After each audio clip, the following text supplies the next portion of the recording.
Tardes. Continuamos con nuestro relato de la Guerra Civil Española en tiempo real. Hoy es 18 de junio de 1938 y esta semana que viene muy cargada de acontecimientos, los franquistas han entrado en Castellón de la Plana, tomando una nueva capital de provincia.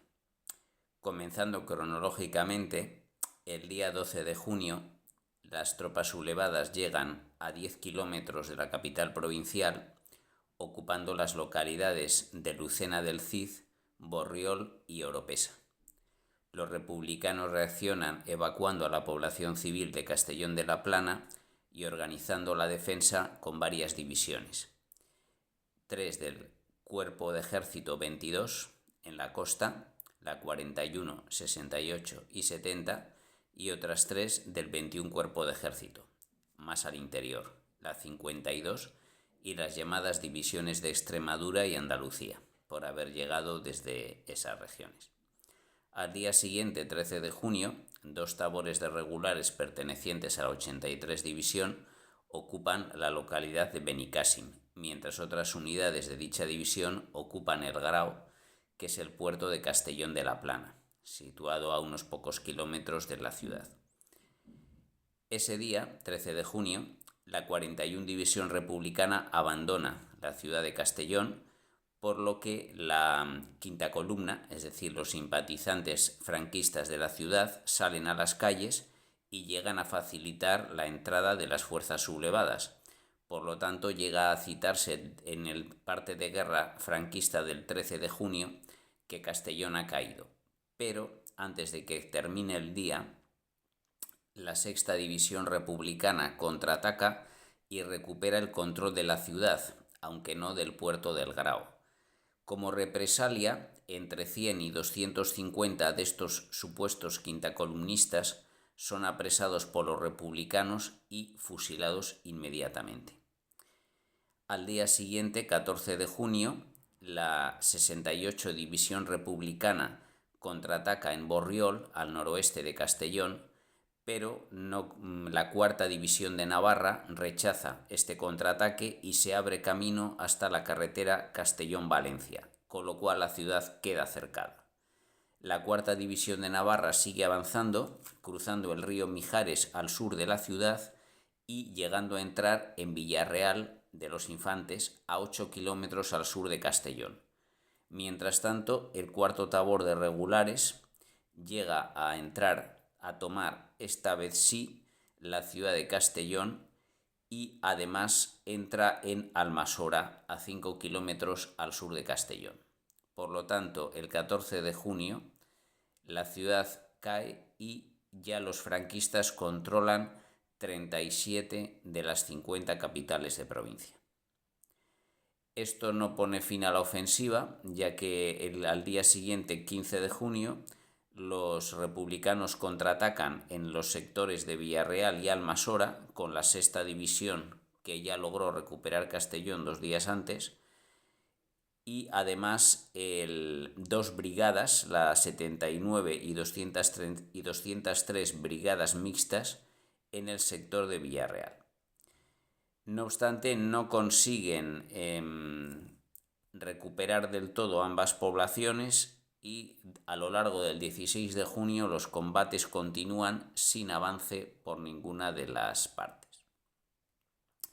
El día 17 de junio es destacado porque el Cuerpo de Ejército de Galicia continúa la ofensiva al sur de Castellón, alcanzando las afueras de Burriana con la División 83, mientras la cuarta de Navarra y la 55 de Infantería siguen avanzando siguen combatiendo por el control de Villarreal. Junto al río Seco, al sur del Mijares, las tropas franquistas capturan al 246 Batallón de la 107 Brigada Mixta. A esta unidad le atribuyen las matanzas de civiles en Castellón la noche del 13 al 14 de junio, ya señaladas, por lo que el día 6 de julio 21 oficiales y comisarios políticos de esta unidad serán condenados a muerte y fusilados. Mientras tanto, volviendo al 17 de junio, la 83 División llega a 3 kilómetros de la localidad de Burriana, mientras las divisiones Cuarta de Navarra y 55 ocupan por completo Villarreal. Este día, continuando con el 17 de junio, la Meala de Gomara, es decir, tropas marroquíes al servicio del sultán y no del ejército español, logra entrar en la localidad de Burriana, pero la 209 Brigada Mixta de la Sexta División contraataca y restablece el frente en el río Seco, justo al norte de la localidad.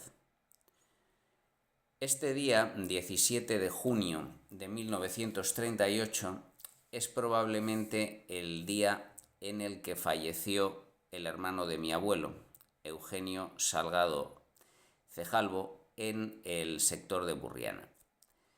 Recurriendo a archivos, he logrado reconstruir mínimamente lo que pudo suceder, ya que lo único que se me transmitió por parte de mi familia es que había muerto en Burriana cuando formaba parte de las tropas franquistas. Creo que mencioné en su día, refiriéndome al Pacto de Santoña, que también consta en un listado de prisioneros de los capturados en Santoña en agosto de 1937 y que había servido previamente como sanitario en el ejército republicano en el frente de Vizcaya, y al ser capturado en Santoña, al no tener responsabilidades políticas ni militares, fue reincorporado a las fuerzas franquistas. Sabiendo únicamente que había fallecido combatiendo en Burriana, es muy probable que fuera esta jornada del 17 de junio, ya que según indica el parte de guerra de las operaciones realizadas por parte del Cuerpo de Ejército de Galicia, de la División 83 del Cuerpo de Ejército de Galicia, que es la que acabaría tomando Burriana el 5 de julio, el día de combates más intensos fue el 17 de junio. Si bien Burriana cayó el día 5 de julio, hay también otra documentación que he podido consultar, que el día 13 de julio de 1938, es decir, apenas 8 días después de la caída de Burriana, hubo una reunión del Ayuntamiento de Bilbao en el que, entre otras cosas, se acordaba paralizar el expediente de depuración al que Eugenio Salgado estaba vamos a decir, sufriendo, ya que había sido becario municipal para estudiar medicina en Zaragoza, y al saberse que había combatido en las tropas republicanas, se estaba realizando un expediente de depuración para ver si se le retiraba la beca municipal de estudiante, en previsión para después de la guerra, naturalmente. Pero el acta del 13 de julio de la reunión del ayuntamiento paralizaba dicho expediente de depuración, ya que había fallecido en combate en el ejército franquista. Por lo tanto, presuponiendo que tal vez había luchado voluntariamente en dichas fuerzas y se convertía, por tanto, en un mártir de la llamada cruzada, se paralizaba el expediente de depuración y se le reincorporaba a título póstumo como becario municipal. Por lo tanto, es muy poco probable que solo 8 días después de su fallecimiento el Ayuntamiento de Bilbao se ocupara de estas cosas administrativas, y es más probable que el día que muriese fuera el 17 de junio, el de los combates más intensos en el sector de Burriana. También hay una relación nominal de las bajas habidas en las unidades de la División 83, que cifra nada menos que en 1481, aunque sin dar nombres, los fallecidos en combate en la división, teniendo en cuenta que las divisiones militares rondan los 10.000, 15.000 hombres, el número de víctimas mortales rondaba un 10% o tal vez un 15%. No he podido identificar dentro de la división en qué unidad estaría combatiendo, aunque en la unidad más castigada fue el Regimiento de Infantería Zamora, que sufrió 742 víctimas mortales. Aunque teniendo en cuenta que había servido como sanitario, ya que era estudiante de medicina, en el ejército republicano, podría ser uno de los 4 sanitarios fallecidos durante la guerra en esta unidad. En todo caso, esta es la semana, por no decir el 17 de junio, el día en el que probablemente el hermano de mi abuelo falleciese durante esta guerra. Debo decir también que Eugenio Salgado fue director durante el curso 1933-34 del periódico El Eco Estudiantil del Instituto Central o Instituto Miguel de Unamuno de Bilbao, y se conservan varios artículos firmados por él. Voy a leer solo un párrafo de uno que firmó el 6 de marzo de 1933, refiriéndose al Arco de Triunfo de París, y que resulta cuando menos profético, ya que él mismo se convertiría en una víctima de la guerra. Dice así: el Arco de Triunfo, naturalmente, fue erigido para perpetuar la memoria de los ejércitos de la República y del Imperio, y bajo este arco duerme el sueño eterno el soldado desconocido.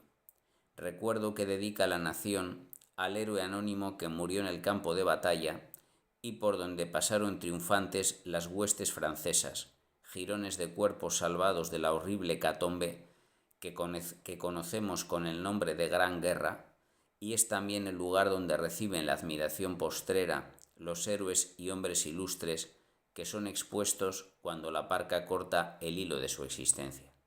Firmado Eugenio Salgado. Es cuando menos profético que escribiera estas palabras 5 años antes de fallecer él en una guerra, también gran guerra para España, y por una causa que probablemente no creía, ya que, por lo que sé, era una persona apolítica y fue reclutado tanto por republicanos como por franquistas, representando el drama también de muchas familias españolas. Realizado ya este recuerdo familiar, continuó con el relato de las operaciones militares en el sector de Levante. Al día siguiente de estos combates por la localidad de Burriana, el 18 de junio, el frente levantino se amplía en el sector de Teruel, ya que el cuerpo de ejército de Castilla ataca hacia Rubielos de Mora con las divisiones quinta y 81. La resistencia encontrada es muy fuerte y se envían 2 nuevos cuerpos de ejército, mejor dicho, un cuerpo de ejército reforzado, que es el Corpo di Troppe Volontarie Italiano, ahora reforzado con la quinta división de infantería, y un nuevo cuerpo de ejército, el del Turia, dirigido por Asensio Cabanillas. Este cuerpo está formado por tropas del Cuerpo de Ejército de Navarra, que acaban de ser trasladadas del Pirineo, por lo que ahora mismo voy a contar, y reforzados por la 81 División del Cuerpo de Ejército de Castilla. No obstante, con este acontecimiento concluye la semana y veremos la próxima qué resultados tendrá esta ofensiva sobre Teruel, así como la que ya he relatado al sur de Castellón. Pasamos ahora precisamente al sector del Pirineo de Huesca, ya que mientras las tropas sublevadas se acercan a Castellón, el día 12 de junio, recordemos que hace 3 días que los franquistas presionan para eliminar la bolsa de resistencia de Bielsa. El día 12 de junio, la 43 División de Antonio Beltrán, del Ejército de la República, comienza su retirada hacia Francia. El día 13 son evacuados los heridos, mientras que la agrupación Moliner de la Tercera División de Navarra llega a la localidad de Tella. Finalmente, el 16 de junio, los franquistas ocupan toda la bolsa de Bielsa, retirándose a Francia las 3 brigadas que forman la 43 División, la 72, la 103 y la 130. De los 7.000 integrantes de la división, 6.500 acabarán marchando a Gerona para unirse al cuerpo de ejército de maniobra y 650 deciden pasar a la España franquista por Irún. Con ello concluye la guerra en el frente de Aragón, excluyendo el sector de Teruel, donde se combate todavía, como acabo de citar. No obstante, no terminan las operaciones militares en esta semana, ya que los franquistas deciden pasar a la ofensiva después de más de un año en la región de Extremadura, ya que, como hemos mencionado alguna vez, había una bolsa, es decir, los republicanos controlaban el sector oriental de Badajoz, amenazando peligrosamente con cortar la España franquista en dos partes hasta la frontera portuguesa.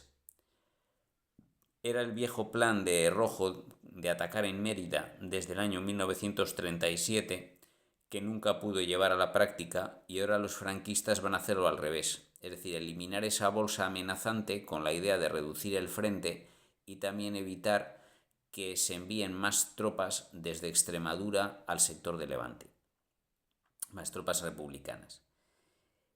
Para ello, tendrán que colaborar el ejército del centro al mando de Saliquet y el ejército del sur al mando de Queipo de Llano, mientras que el ejército de Extremadura, dirigido por el coronel Burillo, disponía de la mitad de tropas para defender ese sector que los republicanos. Cuando hace unos días se reunió el coronel Burillo al mando del ejército republicano de Extremadura con el presidente Negrín, este le habría respondido, cuando Burillo pidió más refuerzos, que una pulgada de terreno en Levante tenía el mismo valor que muchos kilómetros en Extremadura. Por lo tanto, al contrario, era su ejército el que debía enviar tropas a Levante y no al revés. Por lo tanto, cuando se produce el ataque franquista, las tropas republicanas se encuentran bastante debilitadas. La ofensiva de Extremadura comenzó el 14 de junio, cuando la 102 División del Ejército del Centro y la 112 del Ejército del Sur atacaron a ambos lados del río Zújar, que forma la línea divisoria entre las provincias de Córdoba y Badajoz. La 112 División llegó a ocupar el primer día de la ofensiva el pueblo de Los Blázquez, en la provincia de Córdoba, justo al norte de Peñarroya. 2 días después, el 16 de junio, avanzaron hacia las localidades de Valsequillo y La Granjuela. Y el 17 de junio, la 102 División del Ejército del Centro tomó al otro lado del río la localidad de Peraleda del Zaucejo. Está en la provincia de Badajoz. La pérdida de los 4 pueblos preocupó al mando republicano, que decidió enviar refuerzos ahora sí al ejército de Extremadura. Concretamente la 20 División. No obstante, a fecha de hoy, la ofensiva aún no ha terminado y veremos cómo a la semana siguiente cómo se va desarrollando. Toda esta semana, por lo tanto, ha sido muy pródiga en acontecimientos en el terreno, pero hay que recordar también, como llevo haciendo últimamente, los ataques aéreos en el sector naval. El día 15 de junio, la aviación italiana con base en Mallorca realizó un ataque aéreo sobre Valencia, hundiendo 2 buques franceses que estaban en el puerto, el Cap Vert y el Gaulois. En el aspecto político, se produjo el 13 de junio un acontecimiento importante. Francia decidió cerrar la frontera después de haberla tenido abierta 3 meses. Por lo tanto, de momento no van a recibir los republicanos más material soviético por vía terrestre.